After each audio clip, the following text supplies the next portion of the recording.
sur nañu partager devis yi ak. nay leer daal nay leer Binta loolu dina ci def ay jàngat.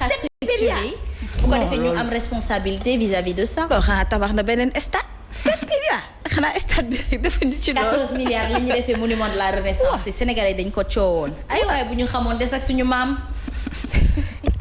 dinañ ko lijjanti moo tax tey Asma dañuy ñëwaat rek comme ni ñu koy defee saa su nekk parfois ñu ñëw ci astuce yi mais parfois tamit ñu ñëw ci savoir vivre savoir être ndax gis nañ comme ni ngeen ko waxee éducation bi dafay des ba tax na kenn ku ci nekk war nga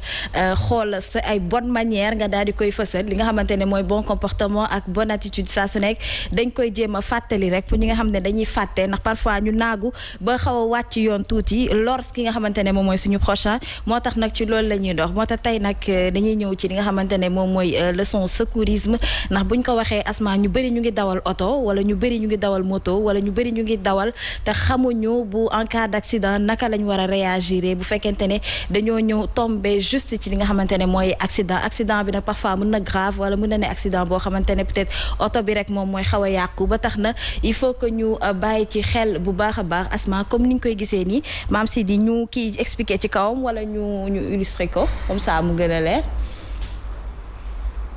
Voilà. Et qu'il fait sombre, utilisez des linges blancs. Coupez le contact du véhicule. Faites descendre les occupants du véhicule accidenté et mettez-les en sécurité sur le bas-côté, derrière les glissières de sécurité si elles existent. Adaptez vos gestes en fonction de l'état des victimes. S'il y a un blessé grave qui ne peut se déplacer, vous ne devez pas le bouger, sauf si la situation dans laquelle il se trouve présente un danger pour sa vie. Balisez la zone de 150 mètres environ avant et après l'accident à l'aide de triangles de signalisation. Alertez les secours. Si vous êtes sur l'autoroute, utilisez les bornes d'appel d'urgence. Empêchez de fumer près de l'accident. Si vous avez des extincteurs de voiture, sortez-les et utilisez-les seulement en cas de feu naissant.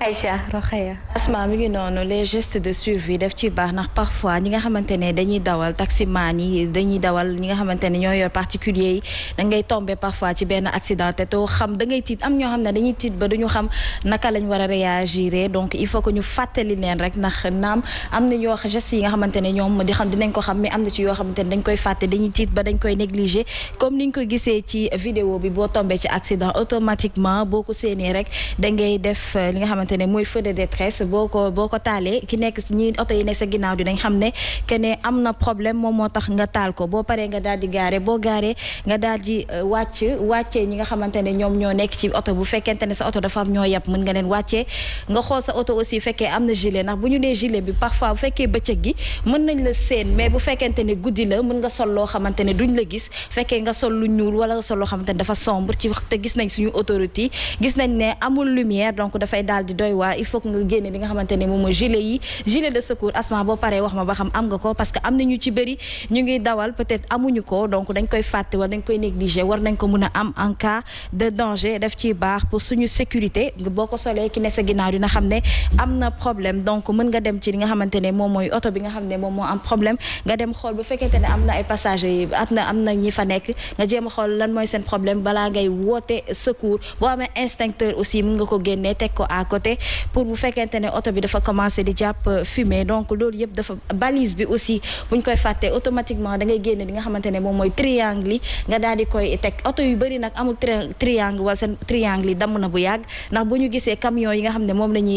la ñuy gis ñuy jël autoroute bi da ngay gis ñi nga xamante ne da ngay jékki-jékki rek gis benn camion bu gaare te du teg sax li nga xamante ne mooy triangle donc ki ci ginnaaw du xam ne sax am na oto bu gaare te loolu danger la mën na créer beneen accident loolu buñ koy fàtte bu fekkente ne da nga doon tox automatiquement mën nga fay li nga xamante ne moom mooy sa cigarette parce que fumée bi wóorul mën na indiwaat beneen problème donc instincteur bi comme ni ma ko waxee sànq bu leen ko fàtte mais malheureusement comme ñun ci contrefaçon la ñuy dox instincteur bu baax sax Asma da ngay romb gis koo xamante ne oto mu ngi tàkk donc mais pour mu am instincteur boo xam ne sax dina ko mën a fay c'est un problème donc ñu bëri am nañ instincteur mais instincteur yi ñu am indi woon nañ ko fi Asma ba wax ci ay wax ak ay taximan nee nañ yu ci bëri baaxul boo ko pompé sa da ngay gis ne fumée bi mu waroon génnee du ko génnee donc kooku mënul fay dara dañ koo yore rek juste pour meubler juste pour tromper policiers yi nga xamante ne ñoo fi nekk wala juste rek pour passer li nga xamante ne moom mooy visite technique encore une fois code de la route dañ ko war a jàng waaye tam am na ci bëri yoo xam ne Asma war nañ ñu ko jàngal surtout ci côté secours bi ndaxte def ciy baax képp kuy dawal rek mën na la dal ko mën na dal keneen mën nga tomber ci accident mais nañ ci bàyyi xel mais oto yi léegi da ngay gis oto boo xamante ne amul instincteur ñi amuñu triangle kooku bu tombee ci accident naka lay réagir amuñu gilet lu ci bëri donc nekk ñu en règle mu nekk li nga xamante ne war nañ ko insérer ci li nga xamante ne mooy auto école yi code de la route ñu war leen jàngal tuuti gestes yi nga xamante ne war nañ ko def pour secourir ñi nga xamante ne ñoo nekk en danger mais nag gestes yi dafa bëri ba tax na dafa vaste da ngay indi partie étape par étape parce que accident bu ci nekk rek ak naka nga war a mën a réagir parfois passager yi dina am ñu ci bëri dañuy blessé ñooñu tamit war nga am naka nga war a mën a def balaa ngay woote li nga xamante ne moom mooy secours yi aussi Asma bu ñuy fàtte accident bu amee rek dañuy ñëw rek daal di wër ñi nga xam ne ñoom ñoo accidenté di leen étouffer donc ñooñu bu ñu war bu leen dara waru woon dal sax mën na faa jaare ñu ñàkk seen bakkan ndax da ngay gis koo xamante ne day sonn ñëpp wër ko di jéem a xool lan moo fa xew te duñu def benn geste boo xamante ne dina amal njëriñ ñi nga xamante ne ñoom ñoo accidenté du woote benn secours fa lay taxaw di xooleeg di laajte lu ñor mu laaj du ñorul mu laaj ci ñi nga xamante ne peut-être dañoo toll ci situation loolu il faut que ñu bàyyi ci xel di sensibiliser encore une fois pour ñi nga xam ne ñoo nekk ci tali bi ndax accident yi bëri na tout le temps autoroute yi encore une fois amul lumière wala bu amee lumière bëriwul dafa am partie yu amul accident yi bëri na nañuy bàyyi xel te ñuy matal li nga xamante ne moom la ñu war a am ci suñu oto yi. Aïcha en tout cas cant ak ngërëm ñeel na la je pense que c'est leçon su et kenn ku ci nekk dafa war a jël bic ak feuille daal di noter gars yi ba tey ñoo ngi ci 7 milliards yi di laaj ndax 7 milliards mooy 7